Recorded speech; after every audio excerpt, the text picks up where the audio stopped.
Welcome to Lecture 5 for Chemistry 312, Radiochemistry. This lecture is on beta decay. The readings for Lecture 5 are Chapter 3 from Nuclear Radiochemistry and Chapter 8 from Modern Nuclear Chemistry. This chapter is going to cover the neutrino hypothesis. We're going to talk about spectral shape and what information can be derived from that. We're going to introduce something called Curie plots, which is a way of evaluating data to understand what sort of transitions occur. We're going to talk about equations that are used to derive the beta decay rate constants. We can use this information, since a rate constant can be measured, to understand some of the properties of the isotope undergoing decay. We're going to discuss selection rules, which are based upon the spin and parity change from the parent to the daughter state. Often the daughter state may be an excited nuclear state. Then we're going to talk about different types of transitions. Okay, the majority of radioactive nuclei are outside the range of alpha decay. Beta decay is a dominant form of decay for radioactive isotopes.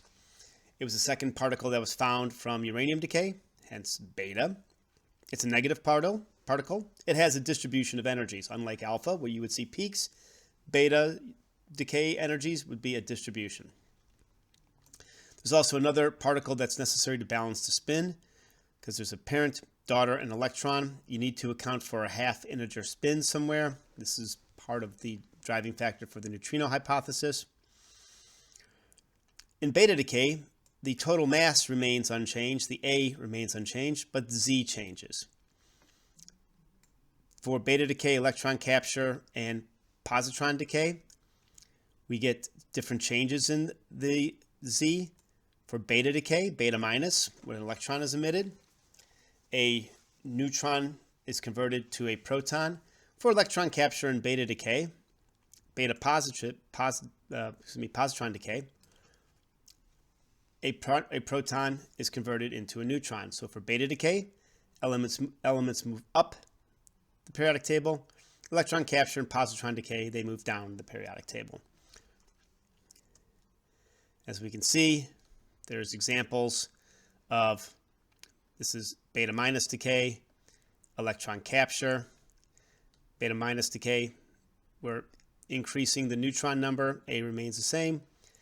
Electron capture, we're decreasing the neutron number, A remains the same. And positron decay, we're decreasing the neutron number, A remains the same. The half-lives for beta decays are from a few milliseconds to 10 to the 14th years. You can see that this is a little bit different than the range for alpha decay. On a subatomic level, we could think of beta decay involving a few mechanisms. For instance, here's a neutron that's composed of 1 up, 2 down quarks. It gets converted into a proton, where one of these down quarks gets converted to an up quark with the emission of some particles, the electron, and the antineutrino.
We can review what we know about Q-value calculations, as we discussed earlier, for beta decay. As an example, this is something we've already shown. We talk about the energy related from beta decay. So for emission of an electron, where we go from a z to z plus 1. The Q value is equal to the mass difference between the parent and the daughter, as listed here. And this is an example for the beta decay of sodium-24. We can also do the same thing for electron capture of sodium-22. And if we see here, the electron capture is just, again, the difference between the parent and the daughter. And we see that here. And then for positron decay, which we're not going to give an example of, but we've given an example earlier for the Q value, we need to include 2 electron mass.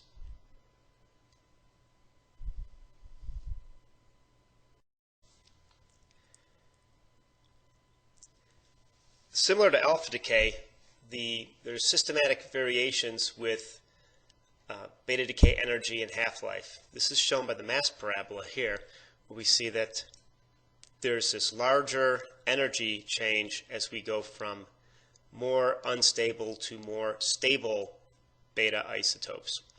However, unlike alpha decay, with the Geiger-Nuttall equation, there's not as strong a relationship, this linear relationship, as what's observed with alpha decay.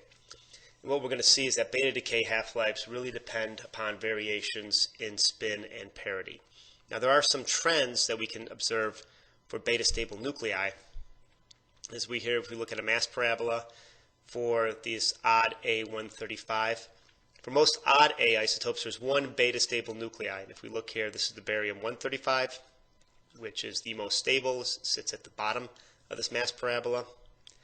However, for even A, you can have up to 3 beta stable nuclei, and you can evaluate this by inspection from the chart of the nuclides. Some odd nuclei near the stability valley, for example, copper-64, can decay in both directions. As we see with copper-64, it has a beta minus and a beta plus positron emission. So both these form even nuclei. That's one of the reasons that you can drive this stability. And also, as we already discussed in the previous slide, beta particle energy is not discrete. There's a continuum of energy. And as we look here, you can find an electron emitted from the nucleus from a range of energies, and the same thing with the positron emitted from the nucleus for this copper-64 decay. This is unlike alpha decay, where you get very discrete energies. Now, we can use this energy decay behavior to evaluate some properties associated with the decay, and one of the first things that we can come up with is to discuss the neutrino. The neutrino solves some of the problems associated with beta minus decay. Right? So there's a continuum of electron emission energies. Well, that means that the total energy must be the sum of a number of particles. Also, there's a zero charge problem. For instance, if I convert a neutron into a proton and an electron, I have charge balance. So whatever this particle is that is taking away some of the energy so that the electron that's emitted can have a range of energies, it can't have a charge. It also has a very small mass, because we see that the electron energy that's emitted from beta decay can actually go up to the Q value. So when we say small mass, we also mean possibly no mass. And it needs to be an antiparticle, because we are creating a particle, an electron, so we need to create some antimatter. And it needs to obey Fermi statistics. It has a spin of 1/2. This is so that we can couple the initial and final states. We need to balance this reaction of a neutron to a proton plus an electron. It's not spin balanced. We need to have another spin associated with it. And this is where we get these behaviors that Fermi described as the neutrino. So it's small mass, zero charge, and obeys Fermi statistics. One of the properties of the small rest mass of the neutrino is that it's very difficult to detect. Two current routes that are used to detect neutrinos through inverse beta decay are listed here, where the reaction of a neutrino on chlorine 37 makes argon 37, which this is radioactive and this is decayed. And then the gallium going to germanium, going back to the gallium from the germanium decay. Both these are used in neutrino detectors. Now, antineutrinos are emitted in beta minus decay, and neutrinos since it's matter, are emitted in positron decay, since positron is antimatter. And these neutrinos are created at the moment of emission. So the reaction here for a neutron going to a proton, an electron, and an antineutrino, and a proton going to a neutron, a positron, and a neutrino. The spins of these neutrinos are involved in assigning decay, so they can have either spin up or spin down properties. The electron and neutrino spin can be aligned or anti-aligned during decay.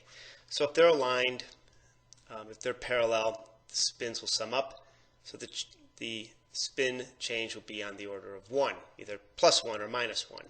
If they're anti-parallel, if they cancel, the spin change will be 0. So there's two possible alignments for creative spins. One is Fermi, where the spin change is 0.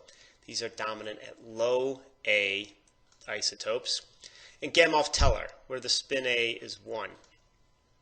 And these tend to be observed at higher A. And the reason you see this change at higher A, if we examine low A isotopes, the number of protons is approximately equal to the number of neutrons. So if I swap a neutron to a proton state or a proton to a neutron state in the shell model, which we'll describe later, the occupied states are going to be about the same. The overall spin change will be 0. This isn't true for Gamma-Teller, where as I go higher in A, I tend to have more neutrons than protons. So if I take a neutron and convert it to a proton state, that spin change will be non-zero and it tend to be on the order of 1. Sources can have a mixture of Fermi and Gamma-Teller spins. And these spin types can be used to define the decays. Now, for even nuclei, let's say mirror nuclei, where the number of neutrons equal the number of protons, neutrons and protons can be in the same model. I can get transitions from 0+ to 0+ decay. That can take place by a Fermi transition. These heavy nucleons, Gamma-Teller is the main mode, as we already discussed in the previous slide, because we need to account for the spin difference. Now, these nuclei can be rather complex, where the rate of decay depends upon the overlap of the wave functions of the ground state of the parent and the ground state of the daughter. So what's the probability of getting to the ground state, or from getting from the ground state of the parent to a state in the daughter? And this final state depends upon the decay mode. So spin and parity changes from parent to daughter, and the overall delta of the change, this degree of the change, is going to have an effect on the rate of decay, or as we see, the decay constants. So I can get half-life information from this. I can also use the half-life information to understand nuclear states. I can calculate the decay constant if the wave functions are known. So an initial observed rate indicates the quantum mechanical overlap of the initial and final states of the wave functions. And we'll get into this in more detail when we discuss Fermi's golden rule, where Fermi came out and came up with an equation to describe the decay constant based upon these initial and final wave functions and their overlaps.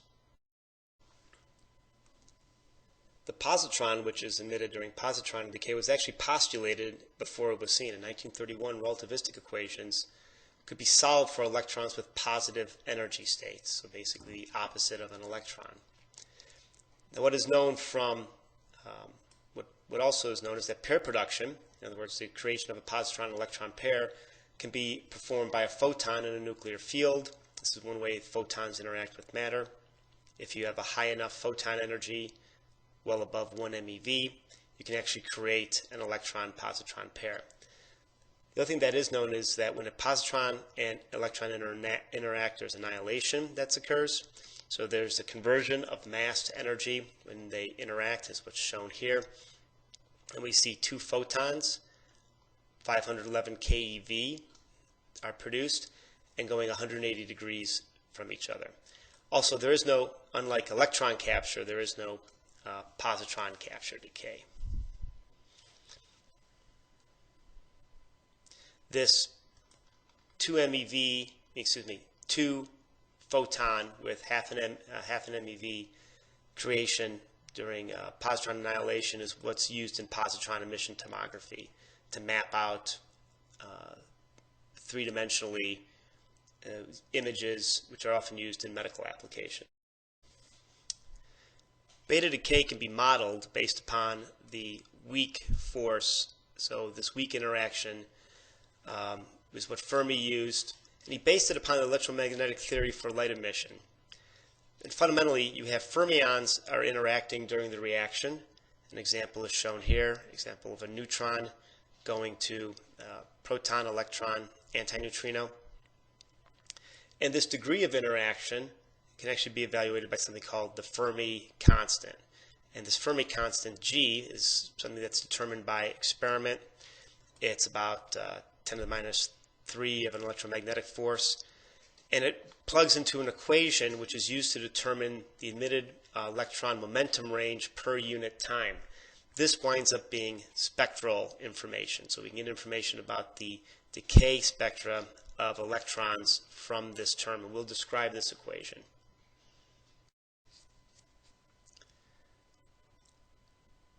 Now, this weak interaction equation that's shown here has a number of different components to it, and it fundamentally gives the probability of an electron with a momentum, with a given electron momentum. Well, that's what it gives. It gives a momentum spectrum, and we can convert this into an energy spectrum. Some of the terms that are involved with this is the electron wave function, shown here, the neutrino wave function, shown here. And if I take the square root of the absolute values, I can use this to determine the probability of finding the electron and the neutrino at the nucleus. We also have something called the matrix element, which is shown here. This characterizes the transition from the initial to the final nuclear state. If I take the absolute value, the square of that, it's a measure of the overlap between the wave functions of the initial and final states. So from this equation, I can see that I can use the spectral shape, and here spectral momentum, and information about the electron and neutrino wave function to determine something about this matrix element, which gives me an overlap information. Now, if I integrate this equation down here over all possible energies or momenta from 0 to the maximum, it should be able to provide some probability or a lifetime. Now, there's variations in the number of electrons at any given energy, and I can use this to derive the emission spectra. We'll see where that's not 100% true. And I can use this for a calculation of the decay constant. Now, classically allowed transitions, in other words, where I have 0 orbital angular momentum change, those that have s orbitals are allowed transitions. Now, there's higher probabilities for locations of for locating the electron and neutrino at the nucleus for the s wave function compared to the higher L wave function, so P, D, F, etc.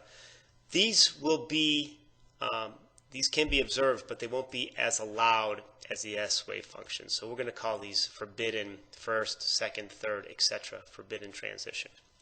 And what we're going to see is that if I take the transition elements, they're going to be larger than the forbidden elements. So the magnitude of the neutrino wave function and this matrix mixing element are independent of energy divisions between the electron and the neutrino. Those are some of the parameters for this equation.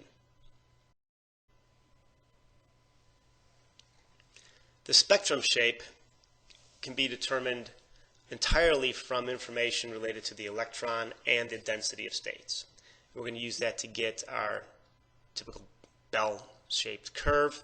This is for energy. The one we showed earlier was for momentum. However, this equation does neglect the Coulomb interactions between the nucleus and the emitted either electron or positron. This is a reasonable assumption for low Z. However, at high Z, it's not true. The nucleus will have an impact on the energy of the particle emitted from the nucleus. There's also another equation, which is listed here, for a density of states as a function of energy, where we talk about the total energy of the system, where that's the kinetic energy plus the rest energy. So we use the kinetic energy a rest energy of 1, and then the kinetic energy included goes to some maximum value. We can solve for this equation, and we can also get the characteristic bell-shaped beta spectrum. This Coulomb correction, as we already discussed, at low Z, there really isn't as large of a Coulomb perturbation on the behavior of the emitted particle. However, at higher Z, this effect needs to be taken into account. And what we generally see is the electron spectra has more low energy particles, so it's shown here. The positron spectra has fewer low energy particles or more high energy particles. And if you think about this, this is because I have a positive positron being accelerated away from a positive nuclear charge. Now I can treat this Coulomb correction as a perturbation. This perturbation is also called the Fermi function, and it's defined as the ratio of the electron wave function, so the probability to find the electron with the Coulomb versus over the same probability without the Coulomb. And this perturbation and on the wave function, the spectrum can be multiplied by this Fermi function to account for the Coulomb correction. And that equation is shown here, where I have certain terms such as the Z of the daughter nucleus, the beta particle velocity, and positive for electrons and negative for positrons. There's also another measure of comparing theory and experiment for momentum measurements, and that's called the Curie Plot. And we're going to briefly describe this, but it's fundamentally the square root of the number of beta particles within a given range divided by the Fermi function, and I plot that against this whole beta particle energy. If the relationship is linear, such as here, that's going to be an allowed transition. If it's nonlinear, that's going to be a forbidden transition. The other thing that's an observation of the Curie plot is that the x-intercept winds up being the Q value for the decay.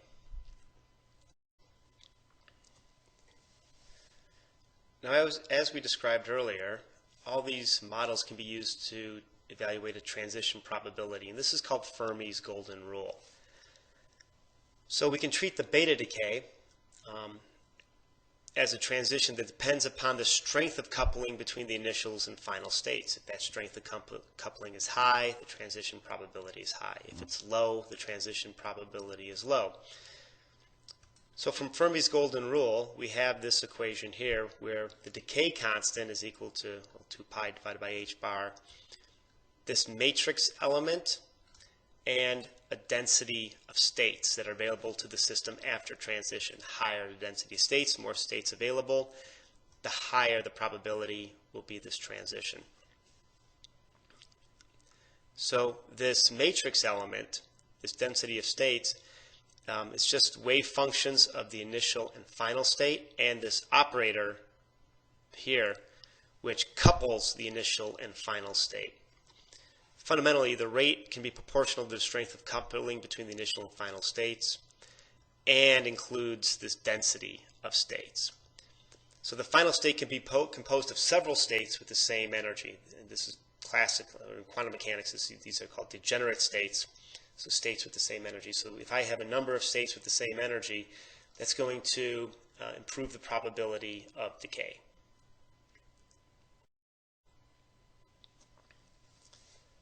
We can use this information to develop something called comparative half-lives.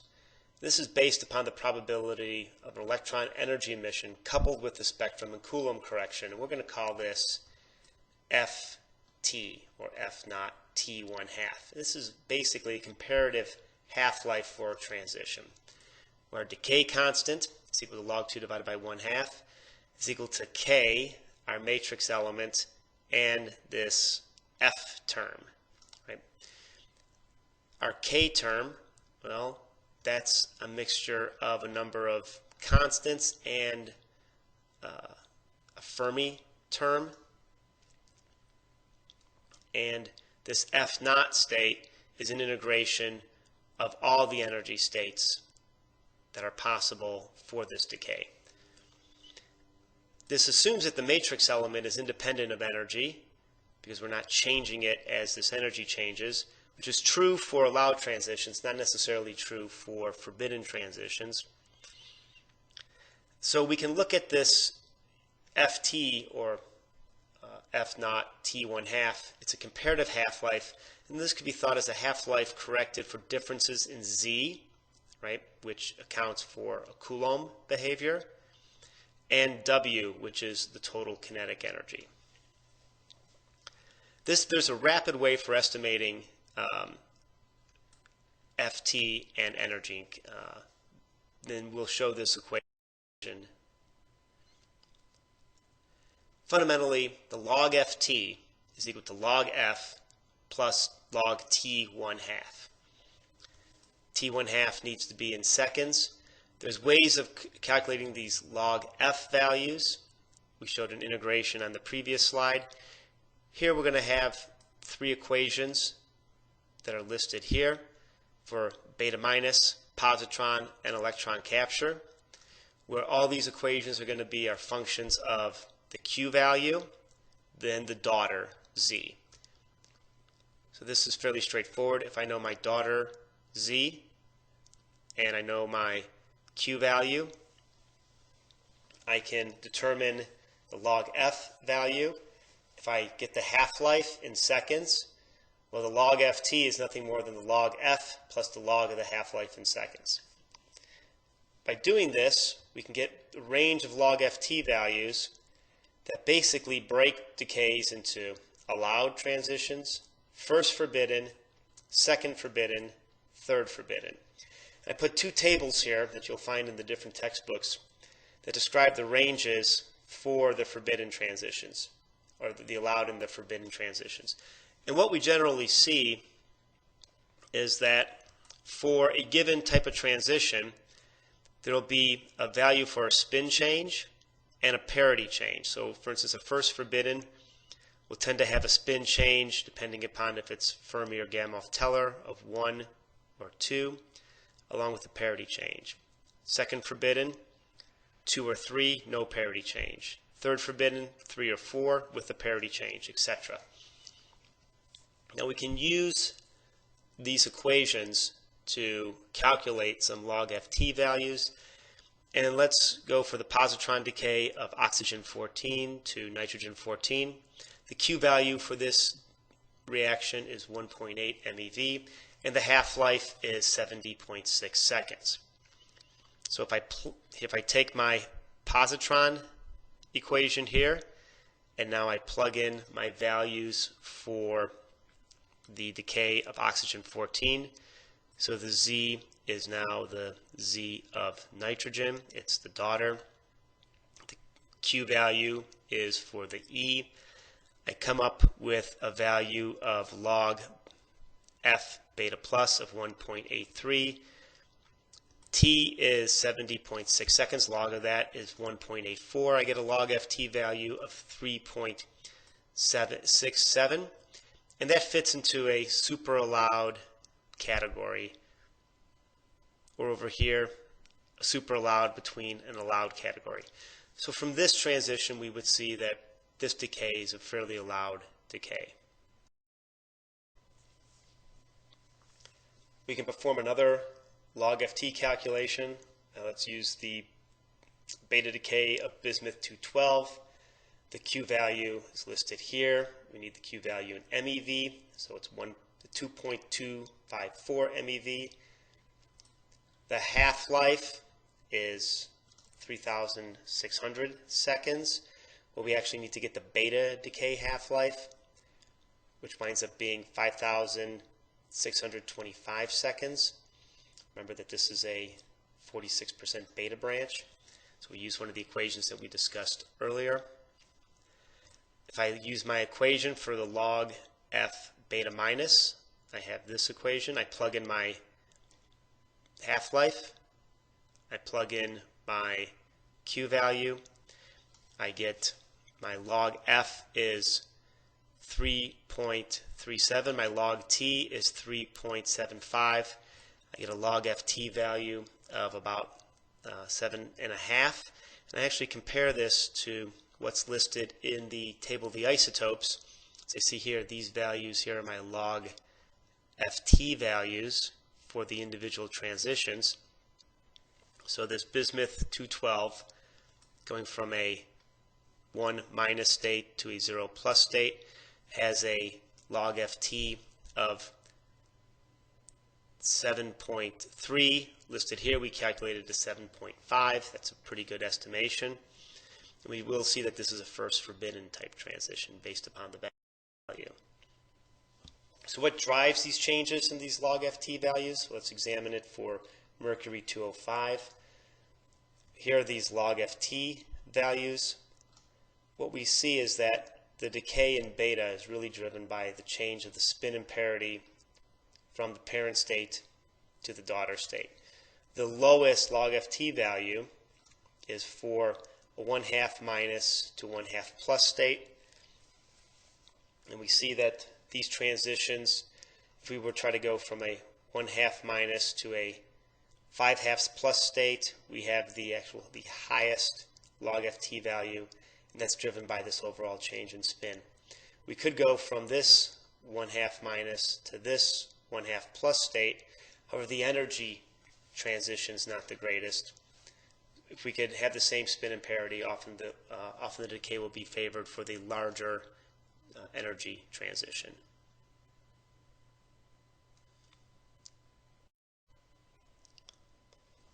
As a review of what we just gone over with the models, there are a few selection rules which are apparent in beta decay. One that's important is this Fermi or Gamow-Teller transition. So the overall spin change of being 0 Fermi or 1 Gamow-Teller. Those are your favored or allowed transitions. The Fermi occurs at low A and the Gamow-Teller occurs at higher A. This is driven by either the electron and neutrino either being parallel, which they will be the 1, or anti-parallel, in which they can be a 0 state. All transitions between states where the delta is 1 or 0 with no change in parity have allowed spectral shapes. Now, not all these transitions have similar ft values. This is why some tables you'll get super allowed transitions. And this is what was shown in one of the tables that we discussed earlier. These assumptions, when we go back to the model, assumes that approximately equal matrix elements values for all transitions without parity change. This is not particularly true. The matrix element can change, so this is why we get some of these forbidden transitions. When a transition from initial to final state cannot take place through this S-wave transition, we get orbital angular momenta other than 0. So these L values are going to be associated with a given transition. So they're either going to be first forbidden, second forbidden, third forbidden, fourth forbidden type of transitions. We've gone through how we could actually use our ft values, something related to spectral shapes with the Curie plots, to see if the transitions are going to be allowed or not. If you remember when we calculated the log ft value for the beta decay of bismuth 213, it fell in this value for first forbidden transitions. What we see with some of these trends, the degree of forbiddenness is actually related to whether or not we have a spin change, so this delta I, if it's 1 or 0, along with a parity change. So if you have a spin change listed here, 1 or 0 or 2, along with a parity change, those are going to be first forbidden. If our spin change is 2 or 3 with no parity change, that's going to be second forbidden. Third forbidden, 3, 4, along with the parity change, and the fourth forbidden is listed here. As an example of this, a first forbidden transition is the decay of silver 111, where we see that we go from a 1/2 minus to a 1/2 plus. This log ft value is 7.3, falls within here. Spin change 0, but there is a parity change. 1/2 minus to 1/2 plus, that'll fall into a first forbidden transition. Here's an example of a list of radioactive isotopes with their transition classifications and the logft values. As you see, that there's a vast majority which are allowed transitions, and then some first forbidden and very few higher forbidden transitions.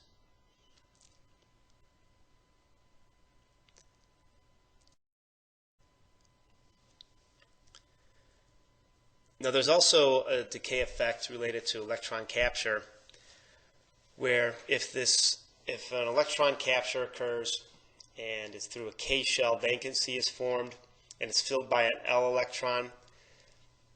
When that L electron goes down, there can be an X-ray emitted, or there can be other processes to de-excite that nucleus.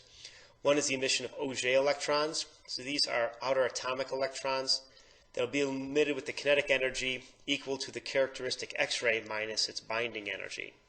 There's a term, the fluorescence yield, is the fraction of vacancies that are filled with an accompanying X-ray.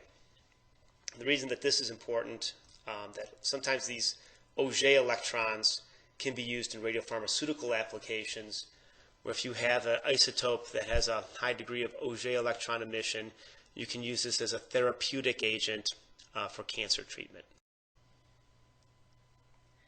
In closing out beta decay, we'll add one more beta decay method, the double beta decay. In this case, an isotope will emit two beta particles simultaneously during its decay. These tend to have very long half-life. Examples are listed here: the tellurium 130, selenium 82, germanium 76, molybdenum 100 also goes through this route. And that's what's seen here. This germanium, if it went through a single beta decay, would have to gain energy. It can lose energy if it skips this arsenic step and goes straight to the selenium. Now these have very long half-life, and it's also possible to have neutrino-less double beta decay, where either the neutrinos annihilate each other or they're absorbed by a nucleon. Now another branch of beta decay is a beta delayed decay. So nuclei far from stability can populate unbound states that lead to direct nucleon emission. And what this is, where you have a beta decay which is followed by neutron emission, so a beta delayed neutron. These are important for nuclear reactors. About 1% of the neutrons that are produced in fission are actually these beta delayed neutron emission. And we'll discuss this more when we talk about fission. This lecture covered a number of models used to describe beta decay. We went over those models, and what you should really take away from those models is an understanding of how data can be used to describe some properties related to the beta decay or the isotopes that are undergoing beta decay. You should be able to describe the fundamentals of beta decay, either beta minus, beta plus, or electron capture, and how each decay changes the neutron or proton properties in a nucleus. Remember, for beta decay, the total number of neutrons and protons remain the same, but with beta minus, a neutron is converted into a proton, and for positron decay and electron capture, an excess proton is converted into a neutron. You should be able to understand and discuss the neutrino hypothesis and how Fermi came up with the idea of the neutrino based upon an evaluation of the data related to beta decay. You should be able to understand something about spectral shapes, what influences these spectral shapes, how are particles and potentials related. You should be able to identify a Curie plot and understand what's the difference between a straight and curved line. You should be able to look at some calculations for beta decay rate constants and understand the selection rules, particularly this logft values, how we can calculate logfts, and how do those values compare to the spin and parity of the parent and daughter states.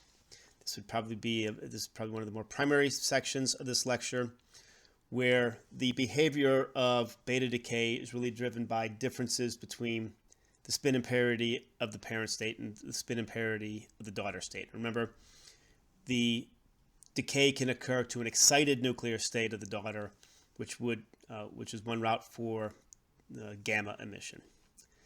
And you should be able to identify and explore and understand other types of beta decay, such as double beta decay. Questions that you should be able to answer based upon the lecture are provided here. One is, in beta decay, what is the correlation between decay energy and half-life? In alpha decay, we discussed and showed that a higher alpha decay energy correlates with a shorter half-life. We see the same sort of trend with beta decay, higher energy, shorter half-life. However, we see a stronger influence on spin and parity change.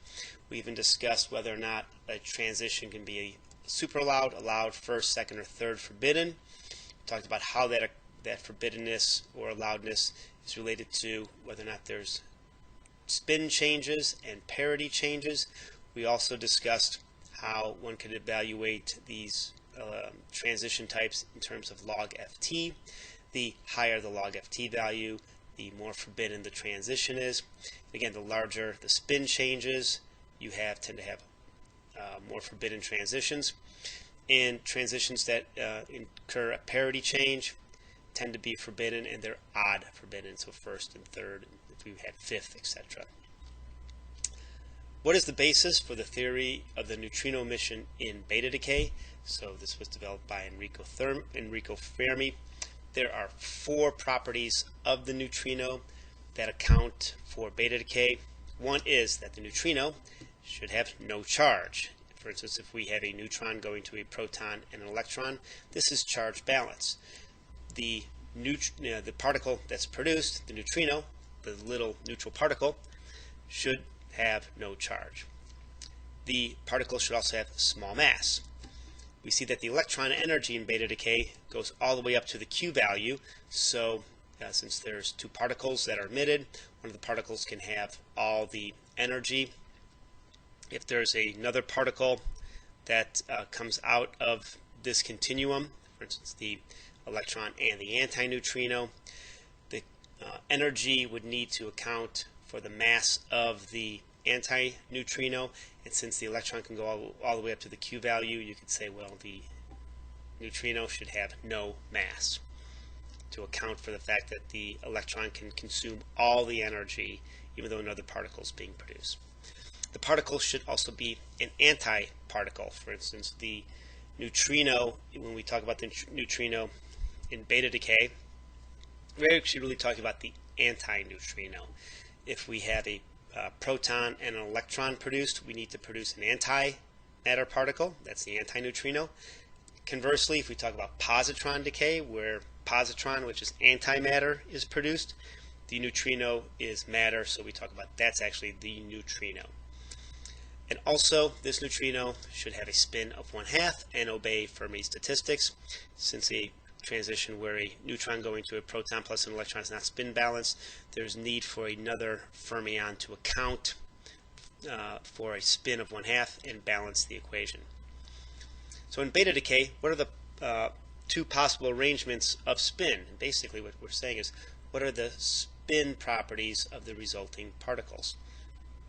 Well, we talk about an electron and a neutrino, both have spin 1/2. We just discussed this. If they're parallel, the overall spin change is 1, and if they're anti-parallel, the overall spin change is 0. So we can have this alignment that creates 2 possible spins. The 0 is Fermi spin, while the 1, where they're parallel arrangement and the spin is 1, that's Gamow-Teller. Fermi spins tend to dominate at low A numbers, and Gamow-Teller at higher A numbers. Other questions?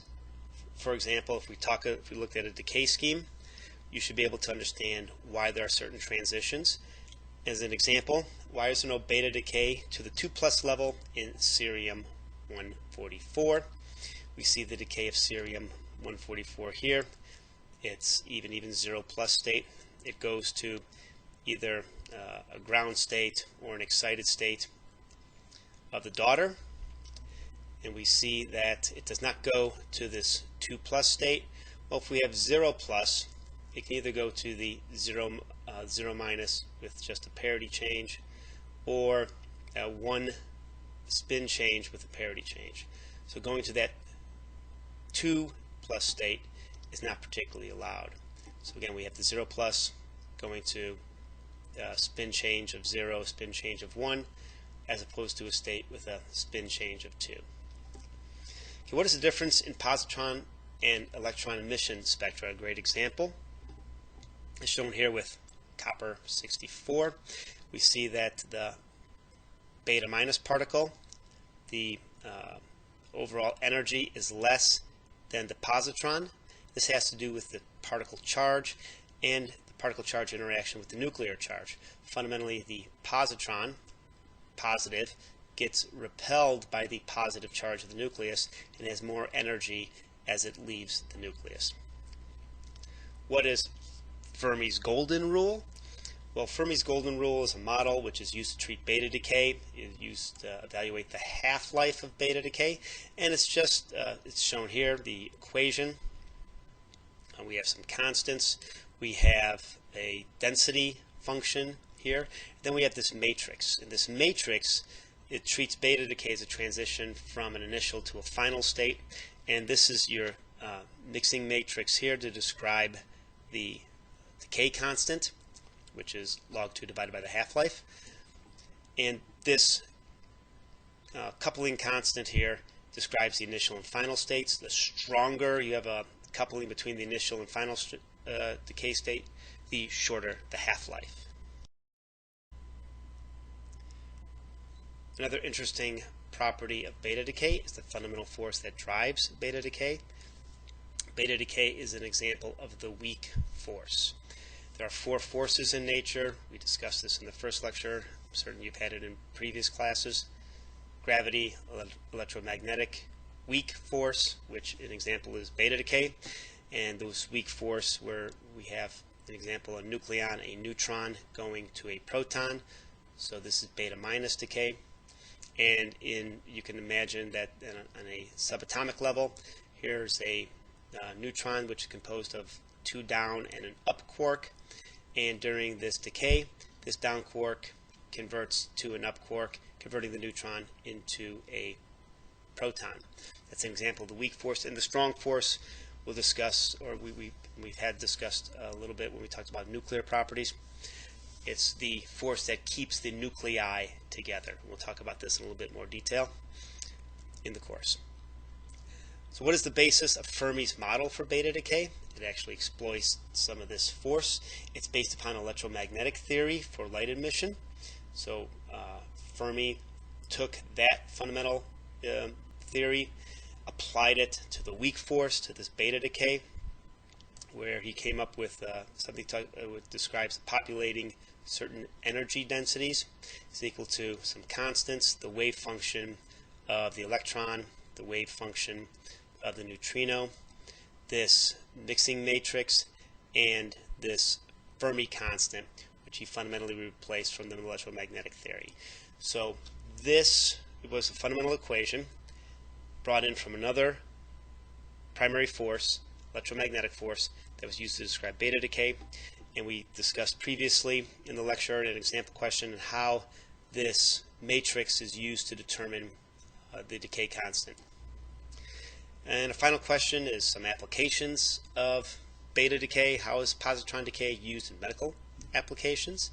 Well, it's used, it's in imaging by positron emission tomography. For example, fluorine-18 is used when a positron is produced, when it collides with, this is antimatter, when it collides with electron matter, it creates 2 gamma particles 180 degrees away from each other.